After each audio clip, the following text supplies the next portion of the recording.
上辈子我被白眼狼养女搞得家破人亡，这辈子我冷眼看着她被她坚定选择的男人欺骗侮辱，反手收养了另一个女孩。我重生了，重生后我才知道自己拿的是甜宠文恋爱脑女主的反派养母的剧本。我重生时，顾言正好将那个男人带到我的面前。妈，我和于为是真心相爱的，你就答应我们吧。这些年我过得很压抑，就求您放过我吧。于为对我很好，他让我感受到了从未有过的温暖。我看着哭得梨花带雨的顾言，又瞧了瞧面前满身机油味、鼻孔朝天的男人，没忍住皱眉。你是认真的？也不知道是不是我的话刺激到了这个男人，他立马呛声道：你们这些有钱人，少狗眼看人低，我以后肯定会成就一番大事业的。你们眼里只有钱，根本不懂什么是爱情，你们只会压抑顾言的天性。不管你同不同意，我今天就要带顾言走。说着就拉着顾言离开。我有说什么吗？我看向一旁的助理，夫人，小姐只是一时没想通，她会明白夫人的良苦用心的。不，上辈子顾言直到我死都没明白我的用心。上一世我自是不同意我从小捧到大如珍似玉的宝贝女儿就这么跟着一个修车工的。我劝过拦过，甚至发话要和顾言断绝关系，而顾言认为我所做的一切都是他爱情路上的绊脚石。我为顾言安排相亲，于为冲进去大吵大闹不说，还将顾言的相亲对象打伤。后来我见他实在是铁了心要和于为在一起，便安排了于为在子公司上班。于为说我看不起他，大材小用。我安排于为谈一单重要的生意，他又为了给女主排队买吃的，错过了竞标时间，导致公司损失了一笔大订单。而最可恨的是，他为了反驳我儿子顾青石的决定，将公司的机密文件卖给了我们的对手。在他们的一系列操作下，老顾被气得心脏病发住院，我们唯一的儿子因涉嫌泄露公司机密被董事会除名，被立案调查。在我两边忙碌的时候，顾言这个蠢货让高中学历的于为去撑起公司，我们倒是落了个家破人亡的结局。谁让你们当初阻拦我们的？莫欺少年穷！我一定会把故事……现在是于是做大做强的我昏迷前，听见于为这样说，真好笑。他凭什么？凭他的高中学历，还是凭他会出卖公司机密？重来一次，我不会再心软。上一世因为顾言的这次离家出走，我们将重心放在了找顾言的身上。找到顾言后，他执意不肯回家，并且和我的老公老顾大吵了一架。老顾因为忧心过度住院休养，结果导致在城南的地皮拍卖上做出了错误的决策。而老顾为了挽回这次的损失，加班工作，熬垮了身体，为以后的心脏病埋下了隐患。这一次我没有让他们去找顾言，顾言还小，一时想不开的难免的。或许是我们给了他太多的压力了，让他出去想想也挺好的。再说了，我手机刚刚收到了顾言的消费短信，要知道他在哪儿也很容易。有我，你还不放心吗？顾言和上辈子一样，嘴上说着讨厌顾家，但用起顾家的钱来却丝毫不带犹豫的。那好吧，正好最近公司也忙，就辛苦你了。老顾被我说服，上去准备竞标的材料。接下来就是我的蠢儿子了。上辈子顾青石是喜欢的顾言的，哪怕爱而不得，也一直默默地做顾言身后最坚强的后盾。还好我回来的不算太迟。妈，妍妍还小，我的儿子顾青石很是着急。你还不相信我吗？许是趋于我长久以来的威严，顾青石没有再反驳。可我知道他心里铁定是不服的。你妹妹的事有我们，你都大二了，除了我们给你选定的专业，你自己有什么计划没有？我反过头来问顾青石。妈，我不是大学毕业就去公司的吗？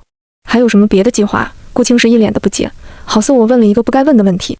也对，顾青石的一辈子都被我和老顾安排好了，他似乎从来没有自己做过什么决定。从重生后，我一直在反思，我对他的教育是不是太过独裁了？是否像顾言说的那样，我们就是一个纳粹家庭，剥削了他们所有的自由？我决定放手给顾青石一点自由，也顺便给他找点事做做。堂堂的顾家接班人跟着一个女人到处跑，还是太闲了。从你出生开始，你什么都见过，什么都享受过了，要不要去看一下不一样的世界？不一样的世界，顾青石的眼里闪过好奇。我知道他心动了，你好好休息，过2天我安排你去。没等顾青石多问，我便把他赶上了楼。随即我拨通了助理的电话。顾青石，当你见过外面不一样的世界后，我不相信你还会执拗在这情情爱爱里。这一世没有顾言事情的干扰，公司的事务一切正常进行，老顾的身体也没有出现异常。不过以防万一，我还是压着他去医院做了全方位的体检。顾董的身体没什么大问题，只是要注意休养，不要动怒，少操劳。庆幸现在一切都来得及，听见没？医生让你多休息，以后家里的事情你统统不用管，公司的事情你也该学着慢慢放手了。我打着感情牌，老顾，我们好不容易走到今天，你是家里的主心骨，你要是出什么事，让我和孩子们可怎么办啊？说着说着，我便真情实感起来，想起了上一辈子老顾躺在病床上，全身插满管子，不能动弹的样子，不由得哭了起来。老顾看我认真起来，连忙哄道：好，好，好，我都听你的。我再撑2年，等我们的儿子毕业了，我就把公司交到他手上，然后我们一起去世界各地旅游散心，怎么样？好，我哽咽着答应下来。上辈子我们也是这么计划的，但是因为顾言，我们一直在后面收拾他的乱摊子，别说旅游了，一天舒心的日子都没有过过。我擦了擦眼泪，很是不好意思，当了一辈子的女强人了，哪怕上辈子最难的时候我都没有流过一滴眼泪，如今倒是控制不住自己了。我趁着这个话头和他提起了对顾青石的安排，我想让顾青石休学去支教1年，一个是因为他是在我们眼皮底下长大的，虽说我们这样的人家他不用吃什么苦头，但我也怕他被我们养得太过天真了，想让他去亲眼见见不同的世界，开阔一下他的心胸。还有一个，他和顾言都长大了，顾言现在又这样，老顾不是不知道顾青石对顾言的感情，只是之前这件事一直没有被放到明面上，如今我提起，他思考再三后同意了我的想法。好，但是一定要确保青石的安全。这还用你说？很快，顾青石便被我用历练的缘由送到了一处深山中当了支教老师。我想等他直面世界的悲苦，也就没时间悲春探秋，想情情爱爱的事了。顾青石临走时万般的不舍，一直回头。我知道他是在等顾言，但是此时顾言正忙着和于为谈恋爱，根本没空理他。我没有去找顾言，但我一直派人跟着他们。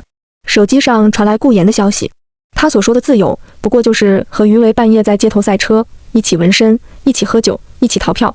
当我看见顾言和于为一起逃票的消息传来，我深深质疑起自己的教育方式来。我不敢相信，我一直照着名媛淑女培养的人，怎么会做出这样的事情？老顾也在这时问起了顾言，言怎么样了？他马上要回来了，他可不得回来吗？马上就开学了，而我停了他的卡。果然，几天后，顾言回来了。我们所有人都默契的没有提他离家出走的这几天，他也没有问向来宠着他的哥哥为什么没有在家。可看着自己养大孩子，我决定给他一次机会，毕竟这辈子什么都还没发生。什么？我不去。听见我要把他送出国的消息，顾言的反应十分的强烈。言，你妈妈也是为了你好，为了我好，还是为了我出国后好嫁人，好让你们卖出个好价钱？顾言终于把心底的话喊了出来。你们就是自私自利，一心只为了钱。你们就是想控制我。看着被气得血压直升的老顾，我还是心太软了。上辈子也是这样，他一直以为我们收养他是为了让他长大后去联姻，我们的养育之恩在他眼里是另有所图。如果你不出国，那我们只提供你大学4年的费用，从此你不再和我们顾家有任何的关系。我下了最后一道通牒，不幸就不幸。顾言夺门而出，谁能想到只短短几天时间，以前一向听话的女儿就敢反驳我，就会和我断绝母女关系。不仅老顾的血压升高，我的头也开始疼了。我这一次是真的死心了，和他断绝关系的事我做得很决绝。我对外宣布了和顾言解除关系。所幸当初为了纪念顾言的爸妈，他的户口一直保留在原籍，没有迁来我们家，不用走太多繁琐的程序。老顾对我的决定很是不满，鉴于老顾的身体，我没有告诉他我重生的真相，只是和他解释，反正人在我们的眼皮底下，让他吃一点苦头，他就会回来的。老顾不是很赞同，但当他多次打电话被顾言挂掉，并听到对方声称和我们顾家再也没有关系的时候，老顾没有反对。在后来的日子里，我一直让人关注着顾言他们的动向。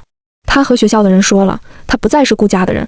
他和舍友因为住宿问题吵了起来，他搬出去和于为住在一起了。我没有再过多地关注顾言，只让人时刻盯着他们。我总有种预感，我们和顾言的纠葛远没结束。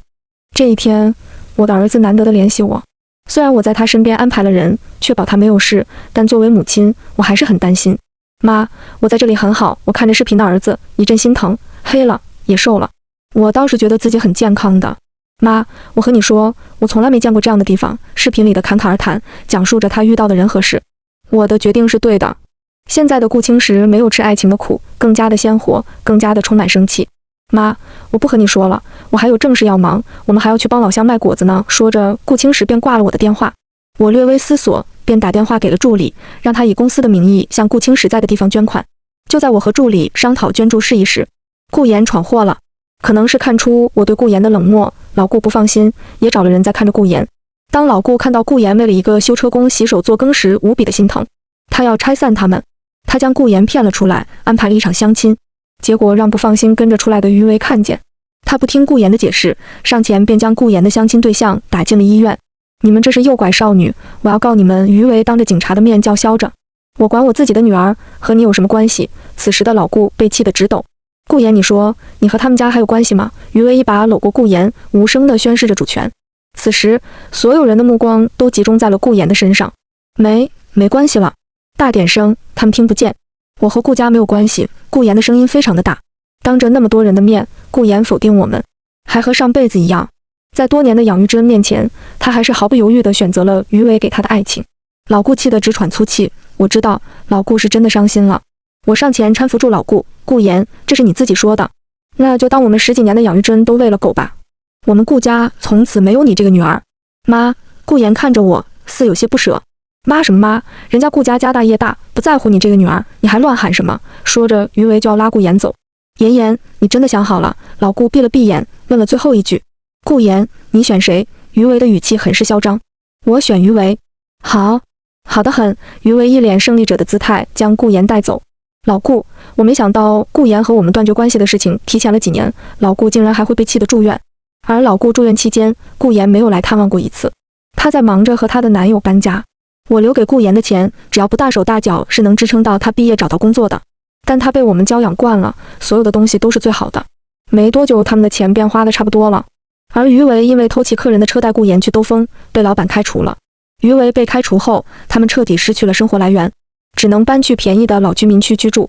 而顾言因此每天要来回坐2个多小时的公交去学校。对此，顾言甘之若饴。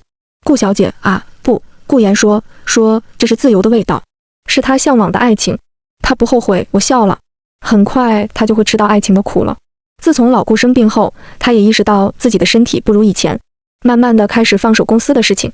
这一天，我陪着老顾在医院里散步，看见了一个正在倒垃圾的女孩，我觉得她很是眼熟，不由得多看了几眼。这个女孩挺可怜的，边上的老大爷看我们感兴趣，向我们说起了这个女孩。她家里穷，但这孩子自己争气，凭着自己攒学费把高中读完不说，还考上我们这儿的重点大学。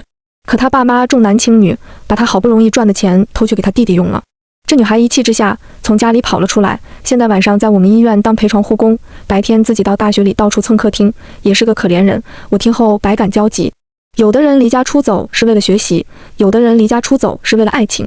顾言啊顾言，你可真是身在福中不知福。就在我们转身回房时，我听见了那个女孩的名字，钟明玉。钟明玉，上辈子那个为了报恩不惜以身作饵将我儿子送进监狱的人。我也曾听见老顾叹息道，可惜了。钟明玉明明是块宝玉，却为了报老王1万块的恩情，不惜以身犯法。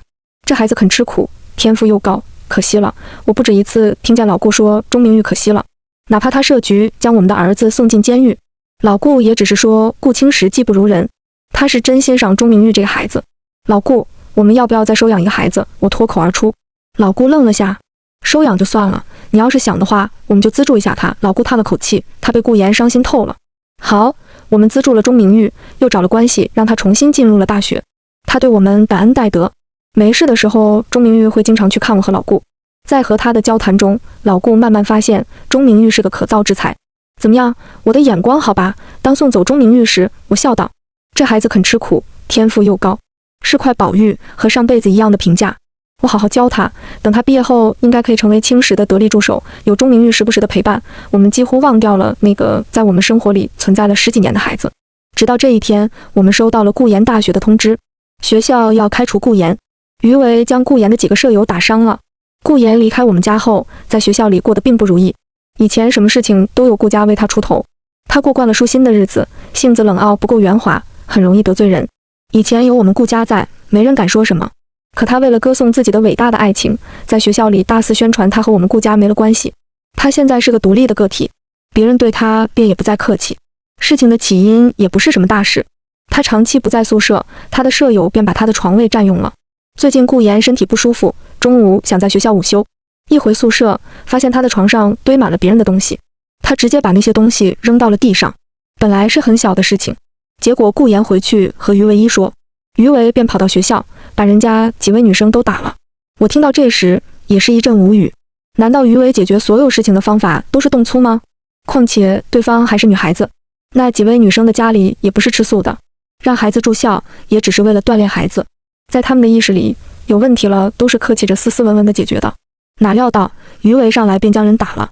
学校联系我们也是想看我们的意思，毕竟顾言以前是我们顾家的人，都是一个圈里混的。顾言在和我们断绝关系，出了这事我们也是要出面的。等我们到了学校，又听到了一个令人吃惊的消息，顾言怀孕了。哈哈，我要当爸爸啦！于为兴奋地抱着顾言转圈圈。我们要有自己的家了，以后我们不再是孤孤单单的两个人了。顾言，谢谢你给了我一个完整的家，我真的是太高兴，太爱你了。顾言也一脸幸福地靠在于为的肩上，他们俩大肆地秀着恩爱，全然不顾那几位学生家长和学校领导的存在。我一眼扫过，好吗？大家的脸一样的黑。我咳嗽了几声，顾言他们还沉浸在自己的幸福当中，对我的提醒理都不理。顾董，你看，一位校领导开口，于为还想再闹，明明是他们的错，不就是有几个臭钱吗？人就是我打的，怎么样？有本事你就把我抓起来，30年河东30年河西，老子出来了照样弄你。比命硬，老子从来没怕过。老顾望向顾言，这就是你选的人。顾言埋头在于为的肩上，拒绝回答老顾的问题。顾言和我们顾家已经没有任何关系了，一切听从学校的安排。最终顾言被退了学，那几家人给了我们面子，没有报警处理。不过在后来的生意上，我们也让了不少的利出来。至于那几个被打的人会做什么，那就不是我和老顾能管得了的。这件事后，老顾让公司发了声明，解除了和顾言的关系。老顾啊，你这知道一些内幕的人叹息了几句。我们顾氏的老对家老王也打来了电话，看似安慰，实则嘲讽。老顾啊，以后选人要擦亮眼睛啊！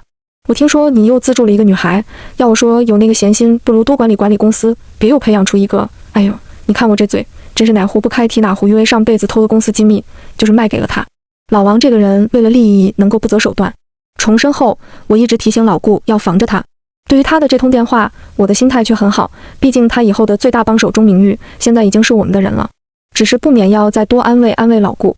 幸好钟明玉又带来了他考了年级第1的好消息，才使得老顾有所安慰。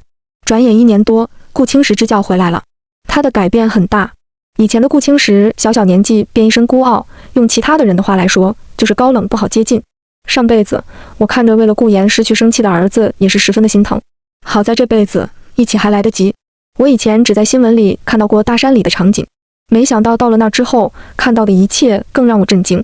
有人为了能上学，每天要走几10公里的山里，有的人家1年4季吃的只有土豆，他们生病只能硬扛着。那里的人比我想象的还要穷，可他们却对生活充满希望，非常质朴热情。顾青石越说越精神，我知道他不再是上辈子那个一心只想情爱的人了，他的格局已经打开，他的心里存着更加的辽远广阔的世界。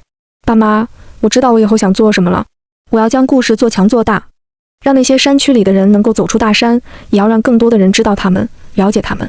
我和老顾相视一笑，很是欣慰。晚上，我和顾青石说了顾言的事情，顾青石呆愣了片刻。这既然是他自己的选择，我没什么好说的。我知道他即使不再爱顾言，心里也是放不下的。10几年的陪伴，不是说能割舍就能割舍的。顾青石回来后，老顾便将他和钟明玉带在身边，让他们一边上学，一边学习处理公司的事务。他们的学习能力很强，未来是他们的。在一次项目阐述中，顾青石和钟明玉赢得了全场的掌声。没过多久，老顾便让他们去了刚收购的子公司练手。顾青石在那儿遇见了顾言。彼时的顾言没有了优越的背景，又没有大学文凭，只能在公司当个小职员。顾青石瞒着我们将他提到了身边做助理。我们还是从对手老王的口中得到的这个消息。老顾，你们家儿子还真是长情啊，多亏了他，这次北丁级的项目我们公司才能拿下来啊，我感觉到了不一样的气息。一查，果然又是顾言。北丁级的项目对顾青石来说没有难度，按理来说不会失败的。本来一切都很顺利，但顾青石为了照顾顾言，将最后最重要的谈判工作交给了他。不出所料的，合同没有谈成，因为在谈判当天，于为非要去排队给顾言买糕点，顾言就这样错过了会议时间。顾青石，你做事能不能动点脑子？项目失败了，对你，对我们顾氏都没有影响，可你有没有想过为这个项目熬心熬力的员工们？这是他们的心血，你就这样交到一个什么都不懂的人手里。我在当着顾言的面对顾青石劈头盖脸的就是一顿骂，我必须让他们俩彻底没了关系。妈，顾言顿了下，改口道：顾夫人，这件事都怪我，你不要怪顾经理，是我没有重视，你要怪就怪我吧。我在和我儿子说话，轮不到你插嘴，我呵斥他。好巧不巧，于为这时来接顾言回家，也不算巧，毕竟是我计算好的。每次顾妍回去迟了，于为便会到公司来接她，惹得一众小姑娘都十分的羡慕。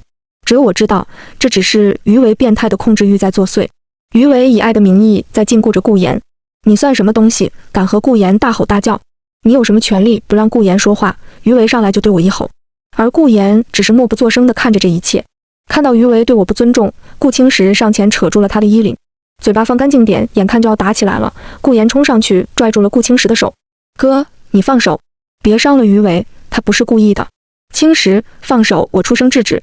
顾青石看了会顾妍，收回了手。我没有妹妹，一句话让顾妍呆在了原地。他估计没有想到，一向对他有求必应的哥哥，如今会和他翻脸。顾妍，我们顾家至少对你有养育之恩，你就这样看着这个男人这样羞辱他，我们可还真是养了条白眼狼啊！顾青石一脸失望地看着顾妍，他可以不计较顾妍做的错事，但是他不能容忍别人不尊重他的母亲。于为不是故意的，他只是心疼我。顾妍还在为于为说话，他根本不知道事情的重点在哪儿。有什么大不了的？这破工作我们还不乐意干了。几年不见，于为还是那个盲目自大、自视清高的人，他永远觉得自己没错。于先生，根据公司规定，因员工个人原因给公司造成的重大损失，公司有权要求员工做出相应的赔偿。此时，钟明玉公事公办的开口：“你们这是什么霸王条款？不要以为你们曾经是顾妍的家人，我就不会告你。”于为一脸嚣张。我很好奇，到底是谁给了他这么大的勇气？梁静茹吗？于先生，先不说顾妍小姐已经和顾家没有关系了，单说顾妍小姐在顾家的时候，顾家可从来没有亏待过她。顾少爷有什么，顾妍小姐就有什么。顾家一直把顾小姐当成亲生的看待，即便当年顾小姐想要自由脱离顾家，顾夫人也没有为难她。作为没有血缘关系的养父母，顾夫人他们已经够仁至义尽了。我劝你不要不知好歹，人还是要懂得感恩的。钟明玉一顿输出下来，让于为彻底说不出话来，只一味地叫嚣着：“我要找律师告你们。”顾氏集团的律师团队静等您的律师函。钟明玉呛了回去：“好样的，钟明玉！”我在心里为钟明玉鼓掌。我一个长辈总不好和小辈吵吵，钟明玉的身份恰到好处。我看着于为吃瘪的样子，心里暗爽，但看着一直低头不语的顾妍，我心里有股说不出的滋味。他身上的毛衣早已起球，头发干枯分叉，像是许久没有好好打理似的。他的手也不再像以前那样纤细白嫩。顾妍住的是老小区，停水停电是家常便饭，交通更是不便。顾妍曾经用来拉小提琴的手，现在为于为洗衣做饭不说，还要为孩子洗尿布。于为偶尔做一次饭，顾妍都能开心半天。他把这当成是爱的表现。我看着传来的顾妍的朋友圈，照片里的背景杂乱老旧。今天老公为我买来樱桃，开心。老公亲自为我下厨煮了白粥，我好幸福。满满的全是恋爱脑的味道。图片上的樱桃是以前我们瞧都不会瞧一样的促销货，一碗白粥就很幸福。那顾家以前给他吃的山珍海味算什么？他们轻狂年少，社会总会教他们做人。顾妍退学后就和于为领了结婚证，没有婚礼，因为他们没钱。他们经济紧张后，顾妍便将孩子托付给邻居，自己出来上班挣钱。而于为则是天天的酗酒，做着白日发大财的美梦，心情不好时则是对顾妍大打出手。这就是顾妍要奔赴的爱情。许是我盯着顾妍的目光太过直白，顾妍不自然地将领口向上拉了拉。我知道顾妍的脖子下面有伤，是于为打的。他果然是个只会动粗的混蛋。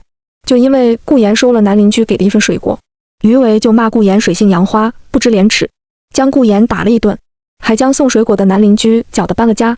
顾妍，你怎么说？我看着依旧靠在于为身边的顾妍，希望他知道后悔，又希望他不知道。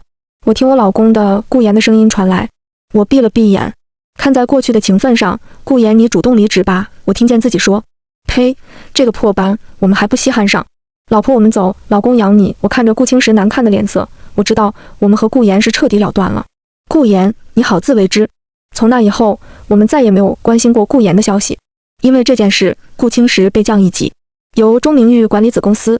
对此，顾青石没有异议，毕竟钟明玉的能力是大家有目共睹的。我算着上辈子顾青石被陷害的日子，果然在那天，钟明玉找到了我和老顾。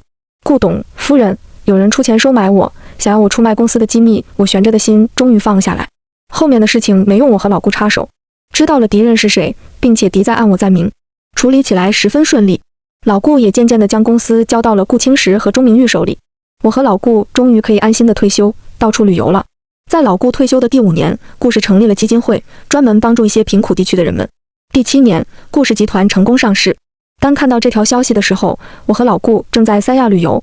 这辈子老顾的心脏很好，顾青时也没有被陷害入狱，公司里又有钟明玉看着，我没什么不放心的。我看着远处不服输还想玩气艇的老顾，喝了口果汁。这样的日子真好。我们没有催顾青时找女朋友，反而更多的关心起钟明玉的感情生活。我们要告诉外界，顾家就是钟明玉的靠山。顾青时让我们不要操心。我和老顾一度以为他喜欢钟明玉，这个结果是我和老顾喜闻乐见的。不久后，钟明玉带回来一个人，这是我的男朋友。我望着老顾大笑了起来。他带来的那人正是老顾之前介绍给顾言的相亲对象。缘分还真是个奇妙的东西。番外，顾言视角离开顾家后，我以为自己幸福极了，我获得了自由和爱情。开始同居时，于为对我很好，一点家务都不用我干，什么事情都顺着我来。我觉得爱情是多么美好的事情啊！我终于有了属于自己的家。不久，于为因为私自骑顾客的车带我去飙车被开除了，也没什么大不了。我们有自己的双手，总能干出一番大事业。只要于为爱我就行。当我宿舍的人闹矛盾，于为替我出头打了他们的时候，我知道于为就是我的英雄。从学校退学也没什么大不了，因为我怀孕了。于为高兴得不得了，我们立马去领了结婚证。于为对我说，顾言，你等着，等我挣到钱了，一定补办你一场盛大的婚礼。说不失望是假的，但是没关系，我相信于为。可是不知从什么时候于为变了，孩子出生后，我们的开销变得大了起来。于为不得不打好几份工，每次回来他倒头就睡，我想好好和他说句话都不能。我也能理解，他太累了。直到这天，我在他的口袋里发现了一张洗浴中心的票。我本来只是随口一问，结果于为跳起来将我一顿数落。我每天那么累，去洗个澡怎么了？